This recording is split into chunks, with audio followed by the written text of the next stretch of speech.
Today on the Relationship Renovation podcast, we have Cody Isabel from the Mind, Brain, Body Lab, and he does an amazing job of linking the real humanistic heart side of what we do with couples and individuals and the neuroscience, the brain. But if you look at the brain scan of someone who's addicted to cocaine and you look at someone who has a trauma-bonded brain, it's almost identical. We have everything we need inside of us to heal and do the healing that we need to do. And so technology is, first and foremost, a way to measure what's going on inside of us.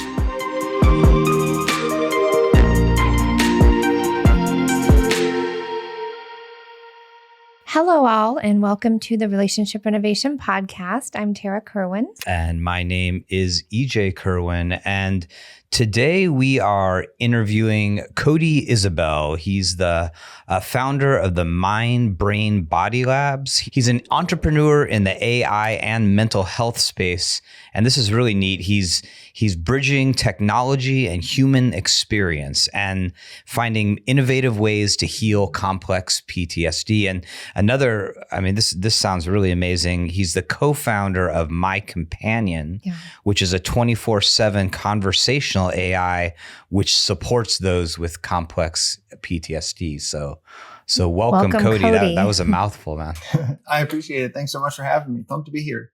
How would you simplify about the work you do for our audience? Tell us like a little bit about yourself, how you got into it, and sort of, how you can help people understand what you're doing.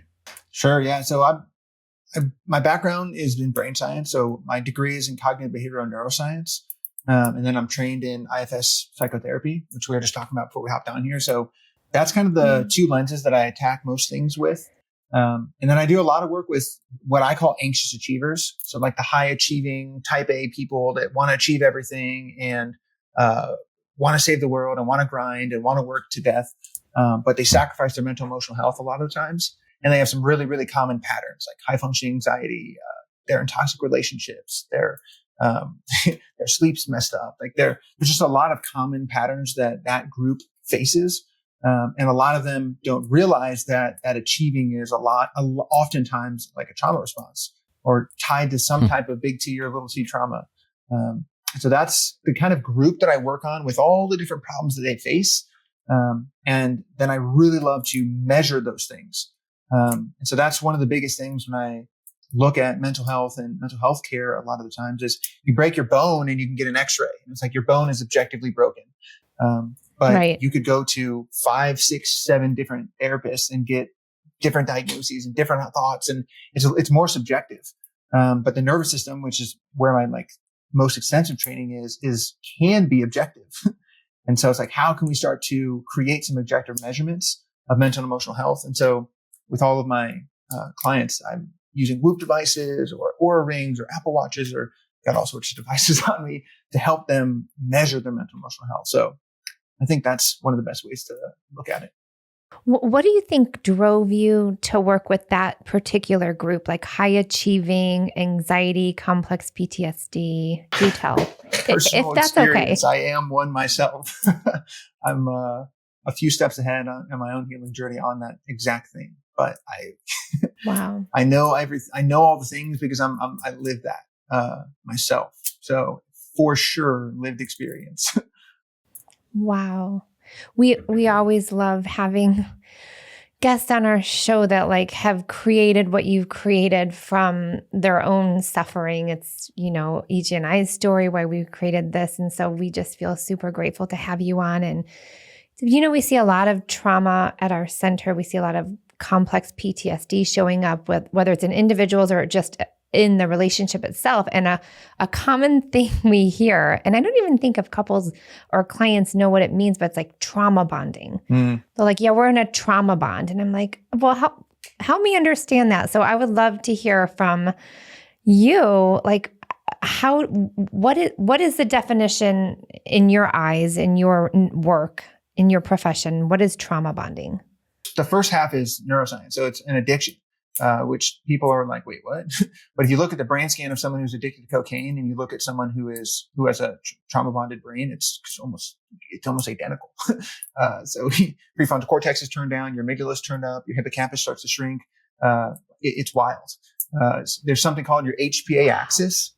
Your hypothalamic pituitary axis, which handles your stress response. Your amygdala turns it on, your hippocampus turns it off, and when you're trauma bonded, your amygdala is hyperactivated. So that stress response superhighway, your HPA axis, turns on your sympathetic nervous system, is hyperactivated. And the mechanism that's supposed to be turning it down, your hypothalamus and hippocampus, start to shrink. And so you get, they can't do it. Yeah. I know, it's wild. And so you kind of get stuck neurologically in this high fight or flight space, which gasses your adrenals and like gas pedals your nervous system. So you're like high cortisol at first, but then just like if you take too much melatonin, your body readjusts. So then you start to be low cortisol, which is, people think, oh, cortisol, if you have high cortisol, you're inflamed. But cortisol is actually anti-inflammatory. And so when you go low cortisol, cytokines, interleukins, all these inflammatory chemicals actually start to take over and inflammation goes up. So it's kind of weird and counterintuitive, but that's why I love that realm. And what's the connection between the initial trauma of the two individuals and then the relationship that they form that gets them sort of bonded back into that brain chemistry you're describing? Oh yeah, that's my favorite part. So if you pull it out of like extremely complicated neurochemistry, what's happening in the relationship is it could be the anxious avoidant loop. It could be a narcissistic person or like sociopathic type person. It just depends, whatever it is. It's the same push and pull dynamic of that anxious avoidant loop though, where the avoidant person wants to get away or and the anxious person wants to grab on. So generally one side, the person who is trauma bonded, has all the love chemicals, the warm and fuzzies, the oxytocin. Like there's the gaslighting at the beginning that is like shoot tons and tons of oxytocin, anandamides, serotonin, all the really good feel good chemicals. And then slowly, as you guys know, in like the abuse cycle, I'm sure like that chips away. Trust, there's criticism, there's manipulation and gaslighting. All the stuff starts to trickle in.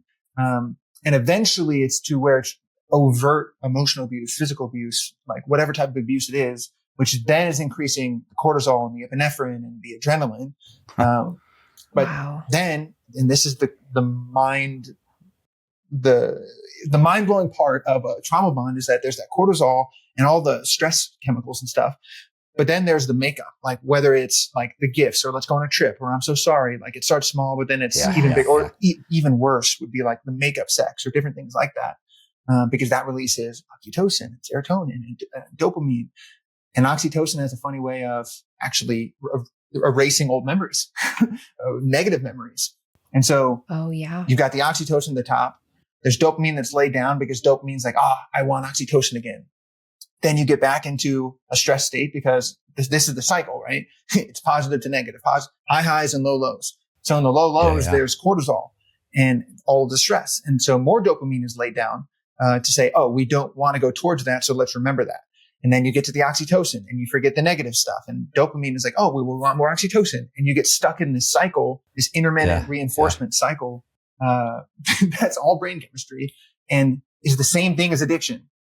And I was going to say, the bottom line is we just want to be loved and we want to love. And like all this stuff is happening behind the scenes that it feels like we have no control over because it's so many chemicals at stake. What were you going to say, EJ? Well, it's just that it's fascinating because, I mean, 99.9% of the population has no awareness of like how much we're just driven by neurophysiology, right? And that there's just a freaking chemical reaction like baking soda and vinegar when you're a kid.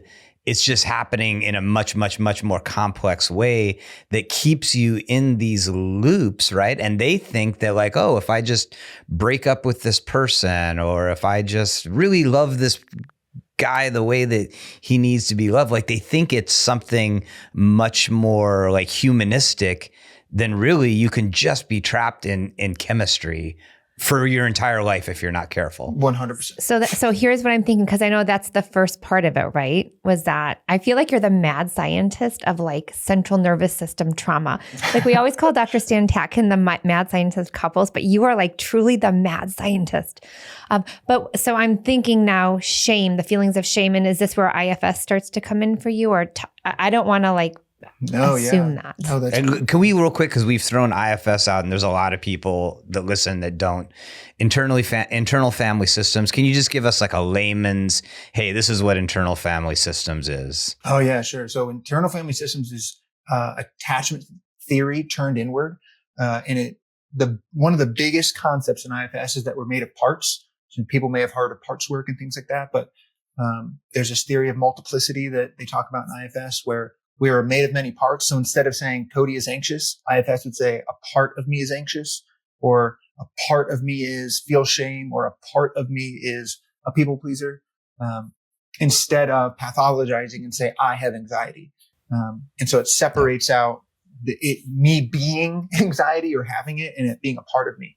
And then those different parts interact with each other in our internal dynamics, based on not exclusively, but a lot on attachment theory. And then in the context of therapy, you can talk. You can talk to the part. Mm-hmm. You can have, and you can help two individuals address parts of each other. And it I don't know, it creates almost like a safety. Self-compassion. It also fractures. It's not like you are anxiety, which so many people, come in with, so attached to their pathology. So yeah, it's powerful stuff.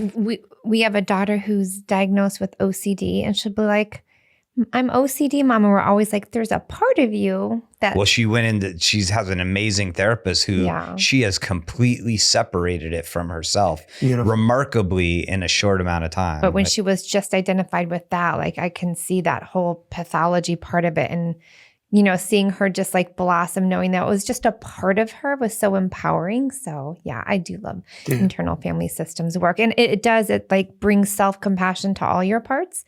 None of them are bad. They existed for many reasons, and a lot were survival mechanisms. And the other piece too of IFS is the other core concept is the concept of self, which is what I really think separates it from a lot of therapies. Is it's not about me as a practitioner or whatever. It's about the person.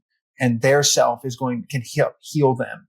And so they have everything they need to heal themselves in themselves. And all I'm there to do is to help bring some of that energy and light to that conversation. And it really facilitate that healing. Yeah. I love that about IFS.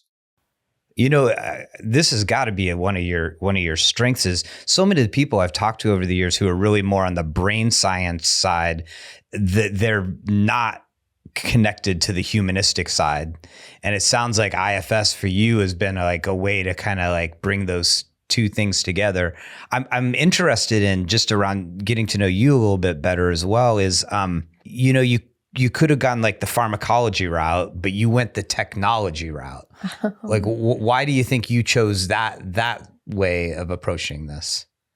I think that from my perspective, pharmacology can be great initially or to get someone kind of started, but I really think it's more of a Band-Aid than it is a cure for something necessarily.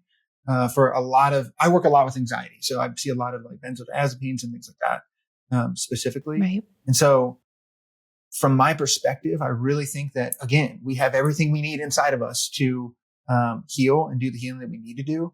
And so technologies are first and foremost a way to measure what's going on inside of us, our sleep, stress, strain, all this kind of stuff. The number of people that come to me and say, I am anxious. I'm like, okay, talk to me about this. First of all, part of you is anxious. Second of all, how are you sleeping? Well, I sleep 3 or 4 hours a night. Got it. Okay. Well, how are you eating? Well, I eat pretty good at McDonald's. Are you eating lots of sugar? Okay. Got it. Are you exercising? No, I don't exercise much. I was like, got it. Okay. So you're not really anxious.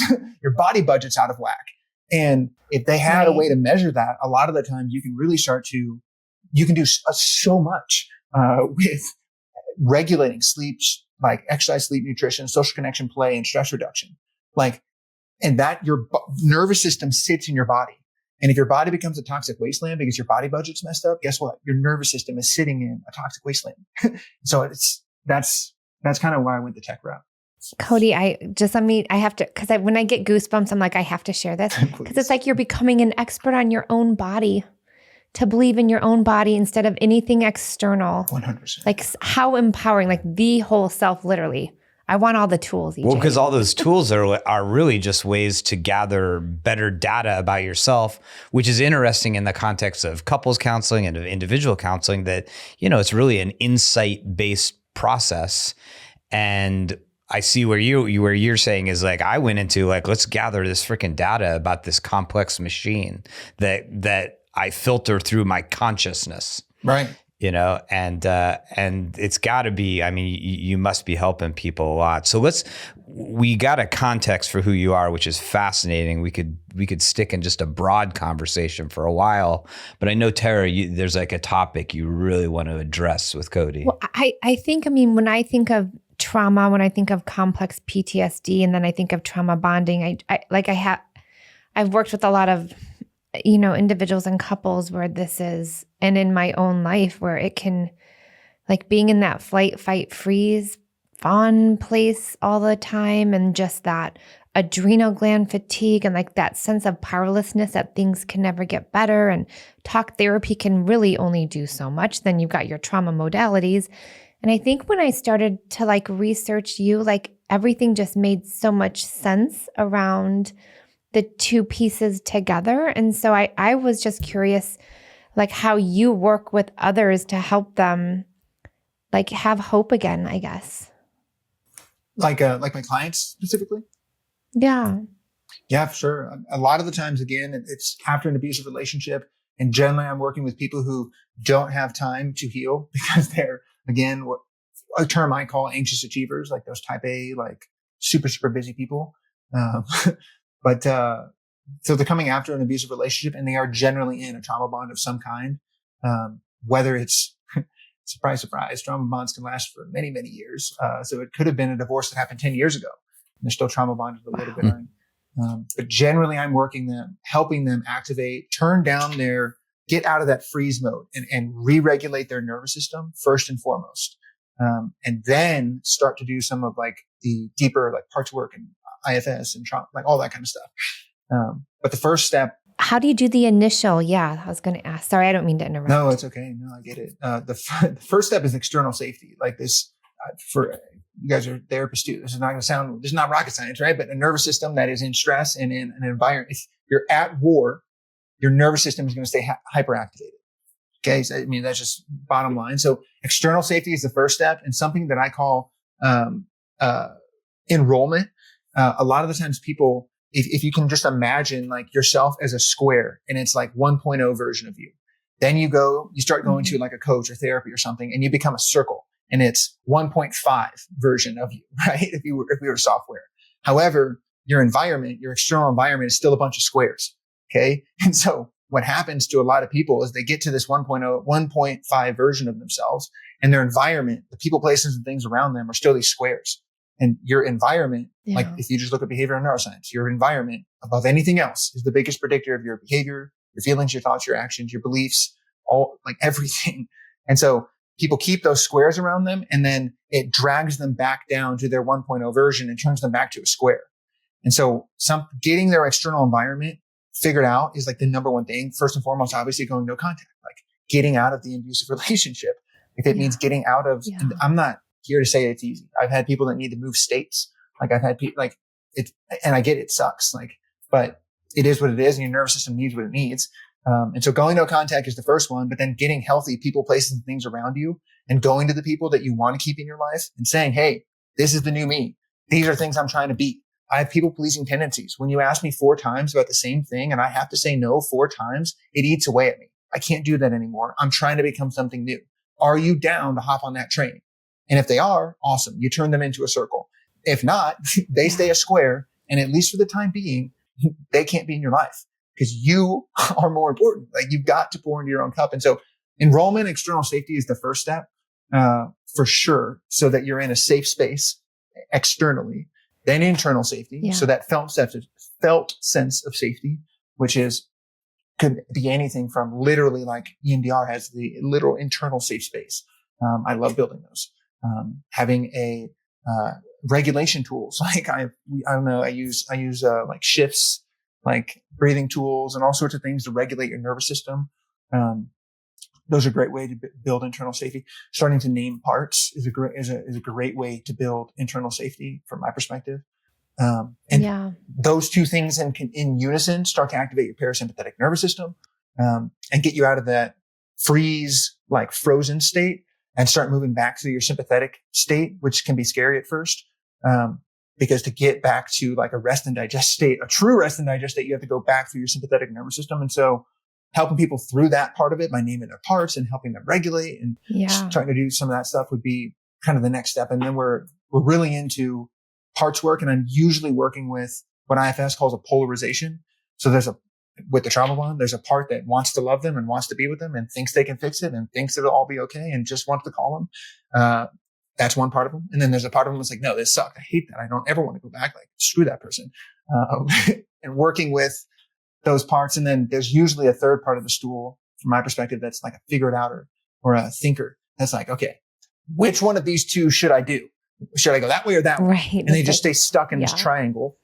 And that's generally the core of what I'm working with initially. I think what it reminds me of is when you were speaking is that, we treat mostly couples here. And for the most part, they may be in a highly activated relationship at the present, but for the most frequently, there's some like both of them are willing to buy into our message, which is like, hey, you both have to grow individually. You have to support each other in that process. And so it might take a while to help them build the tools to do that, to stay in their window of tolerance, those type of things. But there are certain couples occasionally where sometimes it's 3 sessions in, sometimes it's 8 or 10 where we're like, you know what? We need to pull this apart. Like we got to transfer you to a therapist. We got to transfer you to a therapist, because what you're describing is like a situation with trauma bonding where they are incapable together within that system to do the work that you're talking to them, which is the initial, just like create moments of calm, So my question to you is like, how do you assess and then help a couple or an individual know like where that line is, where it's like, yeah, this is truly like, you can't do this work together. Well, so I'm generally working with individuals. So I don't do as much couple work. I would be awesome, but I just don't have the training or haven't done it yet, haven't dabbled yet. It's actually for IFS level 2, you get to pick a specialty, and couples is one of the specialties, but I'm also enticed for drama. So we'll see what happens. But for an individual, it's a little bit easier because ideally they are no contact. So they're starting to get away. And I've got a baseline of their sleep, their stress, their strain, their HRV, their blood oxygen, like all of these biometrics. And I can start to watch, especially like their HRV, how that changes and shifts, because you can see if you're in, I've had people that have like a 20 or 30 HRV, which for average female, like, HRV, help us with that. Heart rate variability. It's a measurement of your parasympathetic, sympathetic nervous system. So the lower your HRV, the more in a sympathetic state you are, and the higher your HRV, the more you're in like a parasympathetic rest and digest state. Like so higher is better. Higher is better, counterintuitively. So that's generally what I'm for an individual. That's one of the biggest indicators of what I'm looking for. Get a baseline and then measure the improvement over time. So if you have somebody, you're literally putting devices on them. You're looking at the data and you're saying, wow, in the last 2 weeks, you never went into that higher HRV. You're not healing. You're hyper aware all the time. Whatever environment you're in, we got to pull you out of it because I mean, and that's the baseline, right? Like we got to get you out of the environment because it's unhealthy. Yeah, that's some of the initial detective work. And a lot of it is habits, patterns, routines. I sound like a freaking PE coach, but because I'm looking at their sleep data and I'm like, hey, dude, it looks like you only slept 4 hours on average and only had a 63% sleep efficiency over the last 2 weeks. That is one of the biggest. That will drive you crazy. That's the fastest way to decrease your HRV. And so it's a lot of that like initial fine tuning to get their body budget in order and re-regulate themselves into healthy habits, patterns, and routines.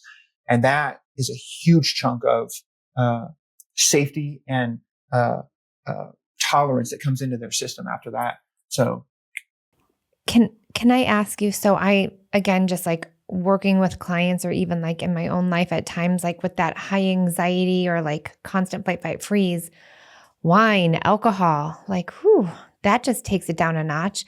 Like, when you're starting to work with people, like how do you incorporate like whether people are smoking weed or using alcohol, like, are you like, hey, this is what you have to kind of, you know, what is the word, refrain from that while you're doing all the research? Or I know that we have a lot of substance abuse. Or just, use is it abuse? With trauma because of that. Oh, it just kind of blankets the nervous system for a little bit, then it actually makes it worse. Oh yeah, so much worse, especially for sleep.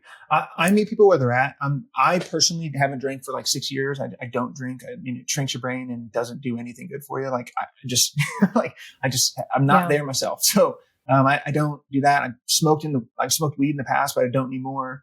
I try to meet people where they're at though, generally. If it's disordered, like I've had people say, oh yeah, it's just something I do to relax at nighttime. I was like, okay, could you relax without it? I don't know. I was like, okay, let's talk about this, right? If I'm getting a hint that it's disordered or something like that, I'll probably talk about it, but usually trying to help people find healthy habits and routines around those types of things so they can still have fun, is the first place that I'll go. If it's a consistent problem, then I would talk to the part of them that is really struggling with whatever substance it is. Yeah, because the whole idea is to not have to have anything external like substances regulate your nervous system. Yeah, if they're using it for regulation purposes. This is fascinating. Yeah, especially then. Absolutely. Oh yeah.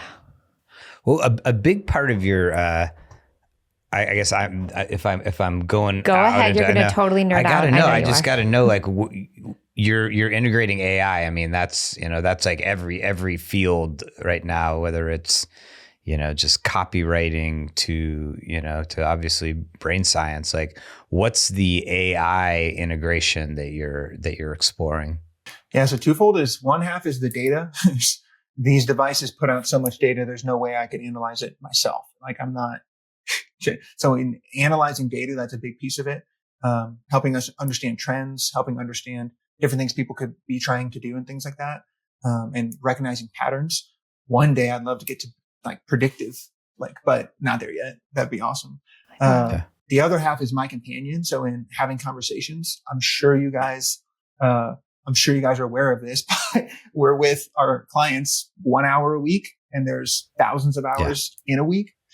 So they're with us, and I don't know about you, but statistically, I think it's 0.001% of crises happens in the chair, meaning they're having a crisis when they're not with you. The panic attack doesn't happen when they're sitting in front of you. Right? It happens when they're at home alone, sleeping, and they can't fall asleep. And they're like, oh my God, I'm going to wake up late. Then I'm going to be bad for my meeting. And they spiral, right? It's just hypothetical. But, and so my companion, that's where my companion comes in, is, like a companion type app that can have a conversation with you. Ultimately, we want to be able to integrate the biometric data that we talk about. Like if your heart rate and stress spikes in the middle of the night, or right before bed, it could sense that and start to talk to you about what's going on. Start to talk to you. That's crazy. Yeah, I was thinking about that, like how it could learn, right? Like if it has a device on and it tries something and it doesn't lower the HRV or raise the HRV, then next time it won't do that. It'll do something different. Like the precise 100%. That's 100% where I want it to go. And so we're building that right now. And so that's the stuff that gets me going, because I really want to help more people. Like there's so few people actually have access to the mental and emotional health care that they need. And it's wild how much we could do with prevention, and how much more effective, because I'm huge on human to human to heal attachment trauma, especially any type of trauma, really. But like I said, I would bet you over 80% of the people I see for anxiety, their sleep's messed up. Like their nutrition's messed up. They don't necessarily need to pay $100, $200, $300 an hour to talk to someone about that. Initially, they're just, the body budget's messed up. They just need to sleep better. Right. Yeah. And that could leave more space for people who truly need, like, I really, really, really, really need to get in front of somebody. And so it's like, but people don't know what they don't know. And it's like, there's all this stuff. And I really think technology could be human in the loop type conversations, because I'm not here to replace therapists. There's not enough therapists to replace. We were 80 or 97,000 therapists short in the United States last year. I know. It's so sad. 97,000 short of what we actually need. Of what we need. and that's exponentially growing. And you add to that the system is like super confusing to people who don't know the mental health space. Yeah. So that there's not enough of us, and then people don't know how to enter it and navigate it effectively. Again, though, another great area for AI, right? To come in and like be like, hey, I have these symptoms, this is what's going on. Yeah. What do I do? Like, how do I figure this shit out? Like, how do I what feel better? Cody, when I was reading your bio, I think I was reading it on LinkedIn. It was like, my goal is to help 1 billion, and that you have the number. You're tracking it. You're like 800,000 or something, that right? Is so cute. How are you tracking that? Patients, followers, engagements. Like if I go speak, I'm just always collecting numbers of people whose minds I'm touching.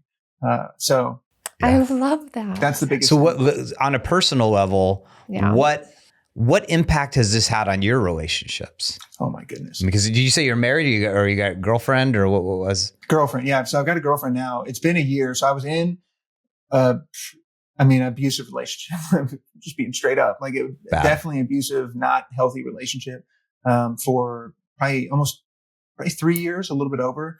And that's when I was like, whoa, this is wild. Like, and I'm a dude that's dealing with some of this stuff. Like that's usually the opposite. So there's all that. And I'm big, like I'm 6'6", like I'm huge. So it's like, oh, wow. People just expect me to be tough and mentally, emotionally, physically. And so there's a lot of that I had to deal with, and work through after that abusive relationship. And so I took like a year off from like dating and doing any of that kind of stuff, to really you put yourself in a safe environment, do what I tell people to do. Yeah. Take my own advice, like, which is the hardest thing. I'm sure you know.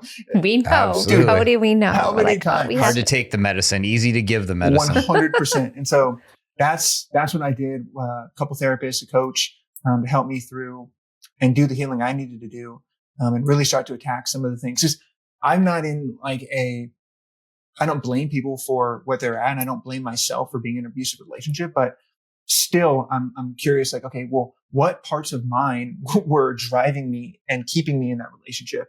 And strangely enough, one of the biggest is my achiever part, that like leaving the relationship was a failure.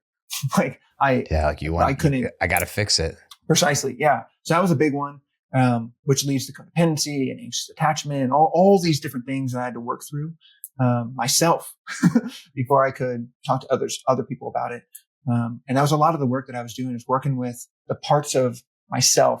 I grew up Catholic, really Catholic. So fear, shame, and guilt, like the real trinity of the Catholic Church right there, is, I like that. But, sorry, I can running joke. I'm a Reformed Catholic myself.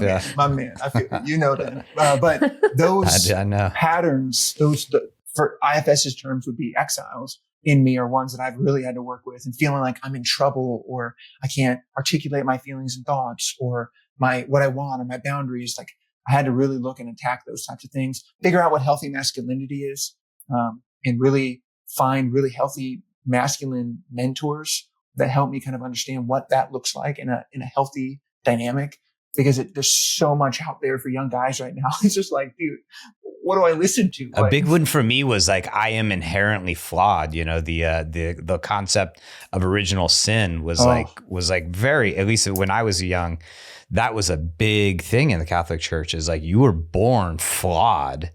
And that's a hell of a negative core belief to take on as a 2-year-old. And that's real. That's real. Bro, I couldn't agree more. I'm with you on that. So that was some of the stuff I had to go through, and the healing that I was pushing through and things like that, and just slowly reintegrating back into dating and things like that. And then met my girlfriend, and I'm a big believer in, like, you attract, like, don't write down all the things you want in an ideal partner.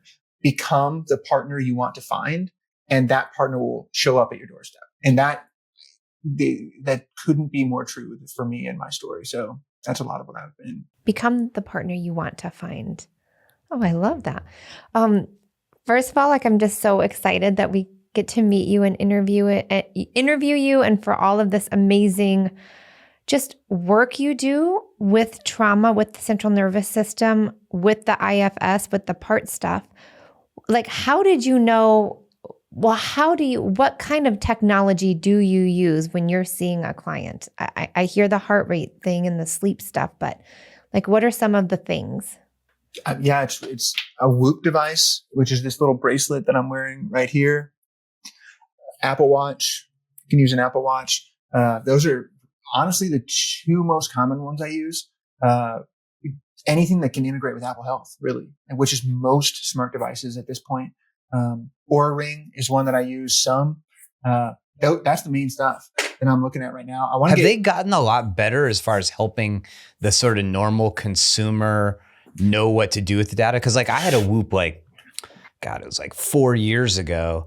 And I like the data I was working with felt so like shallow that I was like, what the fuck, it just I didn't know what to do with it. And I think most people who get them, they're sold on, they don't get it like you do, but they know that like, hey, this could be useful, but then they have no idea what the hell to do with the data, how to interpret it, Yeah, Apple has not gotten a ton better at it necessarily. Garmin, not really. Fitbit. Whoop is the one Aura does a pretty good job of this too, actually, but Whoop is the one I use the most and I personally utilize. They actually integrated ChatGPT, or not ChatGPT, but a large language model into their app that can look at your historical data. And now you can talk to your data in simple terms and say, okay, so my recovery is low. Why? And it will go into your data and give you an actual, it's like having a data scientist, and health coach on your team at all times. And so it's still not quite to like the predictive, power that I want it to be yet, and actionability that I would like it at yet, but it's pretty cool. And then help people understand when you say the word predictability, what you're talking about. So being able to predict that you're about to have a panic attack, or being able to predict that you're going to be depressed in the next couple of days, or predict you're going to be anxious.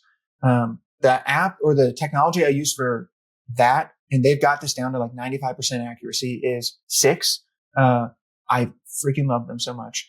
But they can predict 2 days out how you're going to feel. If you're going to be anxious, you're going to be stressed, depressed, like you're going to feel high energy, how you're going to feel just by measuring your, using a Whoop device or an Apple Watch, any of the things, to 95% accuracy. It's based on 22 years of neuroscience research. Dr. Paul Zak. What's the company? 6. Your 6. Yeah, SIX. Yeah, your6.com. And how great would this be? Because we're always talking with couples like plan, predict, prepare. Well, now you've got lots of information to the 6 plan, app, predict, and prepare you can add with. your friend and you can do an emotional check-in on them and you can see how they're doing because it measures your, what they call immersion, which it's measuring blood oxytocin. Your vagus nerve has the most oxytocin receptors. All right, we're buying a couple of Whoops today and hooking it up to your 6 and linking our shit together. It's amazing. But your vagus nerve has but the what most if I have to see Cody receptors. first? So it's a really good predictor of what state your nervous system is in. And you can literally see how immersed or how activated someone's vagus nerve is when you befriend them on the app. It's cool. Oh my, this is amazing. So I know we're probably getting to like the end, but so you work with a lot of individuals, women who've been in abusive relationships. And when you've done the work and like, oh, you're kind of done, like we're good. Like what changes? Like what do you notice? Noticing them? What do they notice? But like what is the impact that what you started from your own personal experience, compelled to help I guess, trauma relief, and I want to be the person that I'm supposed to be, not the person that's all jammed up in my brain from flight, fight, freeze responses and childhood trauma. So what's like the outcome? What's the that's why I keep doing this. Yeah, for sure. So from IFS terms, they're more self-led. So they are really more confident and courageous and calm and connected and clear on what they want. There's almost always a moment where people are like, they're kind of like, how are we doing? And then I was like, well, let's take a look. Like, when was the last time you consistently worked out? I haven't done that for years. The last 7 days, you've done something to move your body every day. And they're like, whoa. And I was like, you've been doing that for 5 months now. And they're like, what? I was like, your sleep efficiency went from in the 50s into the 90s. They're like, holy shit. And they just have kind of a moment where they're like physiologically like, wow, I feel like I am 20 years younger. So there's almost always a moment where they have that. And that's a really cool, because that's just like nervous system, body type stuff, and their HRV, all the data is changing. So that's an objective way.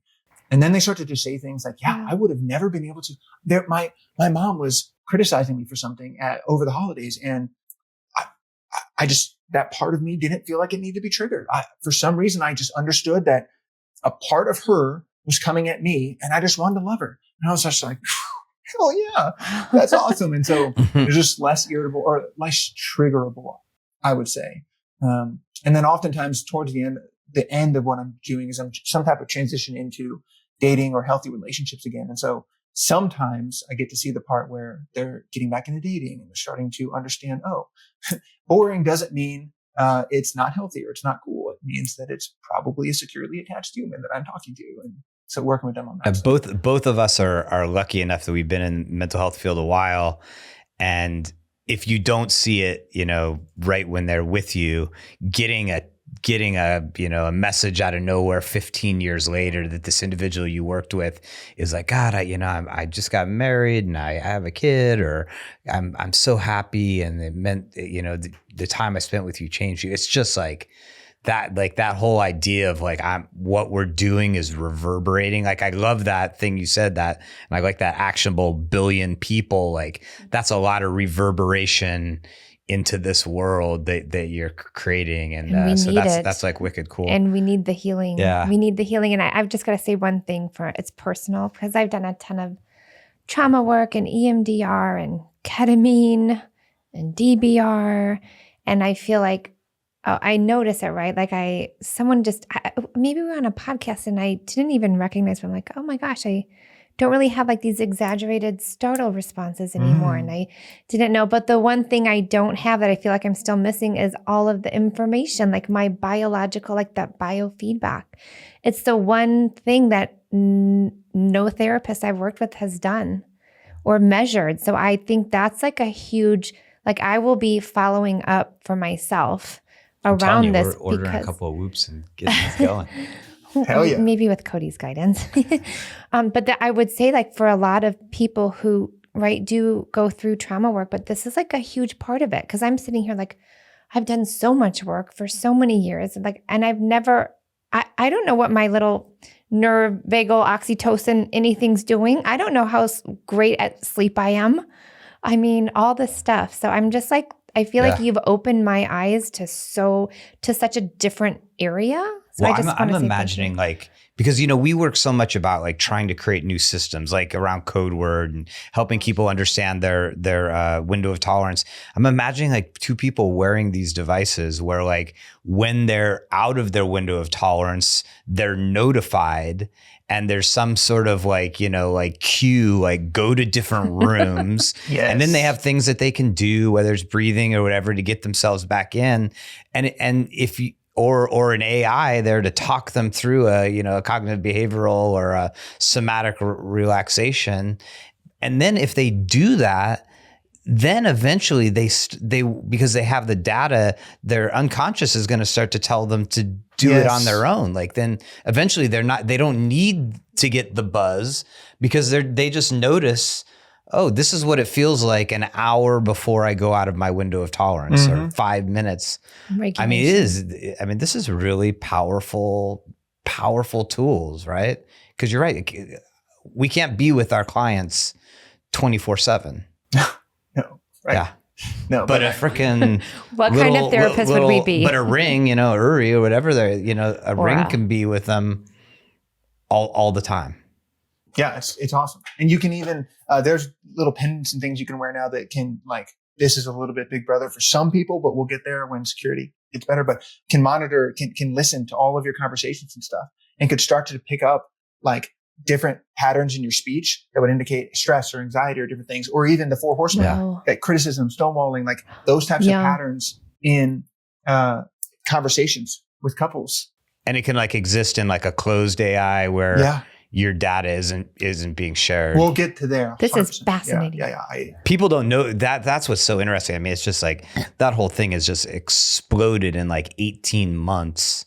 I know. And, so it's really cool. Well, man, this has been a really fun conversation, Cody. I appreciate it's normally we have people approach us and they come on our podcast, but Tarah found you, It's like, I and want we went Cody. out and we were like, hey, we got to grab this guy and talk to him. And it has not disappointed. I would love to have you back again sometime. Sure. If you're willing. Oh yeah, for sure. When that predictability is 100%. I'm just kidding. Yeah, I'll call you. I promise.